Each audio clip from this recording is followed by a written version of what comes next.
We all have that feeling when our favorite brawler gets a hypercharge, right? Unless you're not me. Yeah, Bonnie will never have a hypercharge, right? I'm still waiting for a buff. It has been years since Bonnie got her last buff. Anyways, today we're talking about Buster and his hypercharge. So you should know that Buster's hypercharge is terrible. I saw that coming. A ton of people were so hyped about this hypercharge, they thought that it would actually break the meta. I knew actually that it wouldn't be so great, but yeah.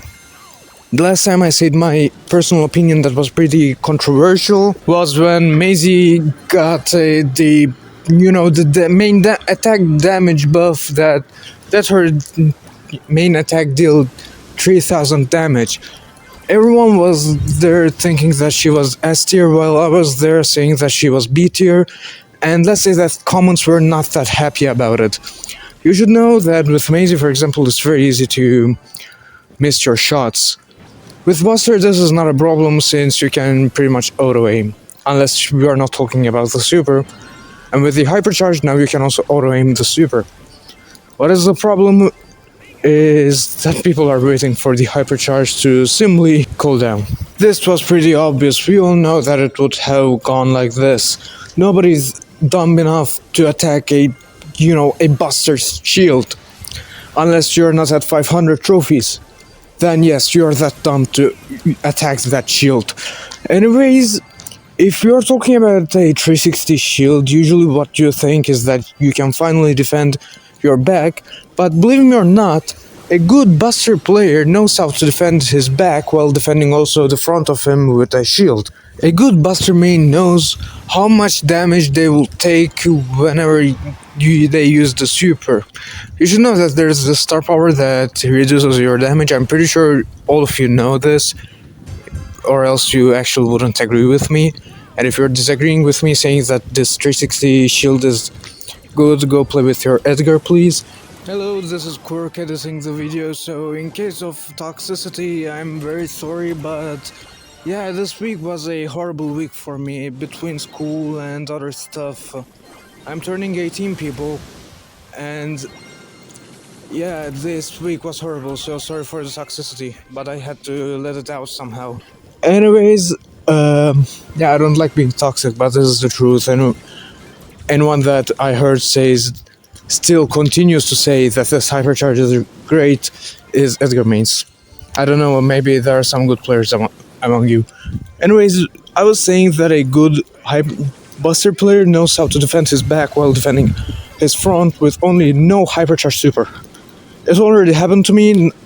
I was not the Buster, I was the person that had to attack the Buster, and I wanted to stun him, so I was Frank if I'm not wrong, and he decided to shield deal, maybe Colt it was, or Lola, I don't remember, someone that deals a ton of damage anyways, from his attacks, well, reducing the damage and removing the stun thanks to his super of my Frank.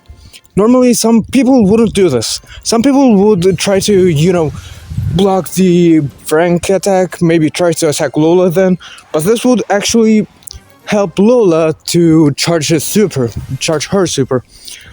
Yeah, a good Buster player wouldn't do this. A good Buster player knows how to defend his front and back at the same time. Let's say that this hypercharge makes it easier. And you know what is the best part of it? That it's actually easy to cycle through. So you can pretty much attack, and you also get your passive supercharge rate. We all know about that circle that is around Buster. And he can also charge up his hypercharge thanks to this area. So yeah, for the cycling through supers, actually, this hypercharge is great. It's very easy to cycle through. It wants, if I'm not wrong, 2 supers. I will let you know, like you are seeing on the screen, the correct rate of it. But from how I'm recording it, it should be 2 supers if I'm not wrong. Anyways, it also gives you a really good stat boost, in my opinion. Already Buster doesn't need that big of a stat boost, since he's already really good in the meta. He has always been really good in the meta. So, How is it for casual players? I'm a casual player and I see this hypercharge as an absolute trash. Maybe pro players would see that as a good hypercharge. The problem is that it was really good if the enemy picked Hank in Brawl Ball, for example. You could pick Buster, you could have your hypercharge, and if your teammates were smart enough, they would come near you, come near the hypercharge super of yours, and whenever the enemy Hank decided to hyper super you in the overtime, actually Hank wouldn't do any damage since you've got that 360 shield around you. But since Hank's hypercharge got nerfed and got nerfed real hard, I can't even play Hank right now. Yeah, I don't feel that it's that great, since even casual players usually know how to counter a Buster Super. It's easily counterable. It's so strong because it literally doesn't let you attack for a while through that shield, but yeah, casual players already know how to counter a similar shield. Anyway, that's all. Bye.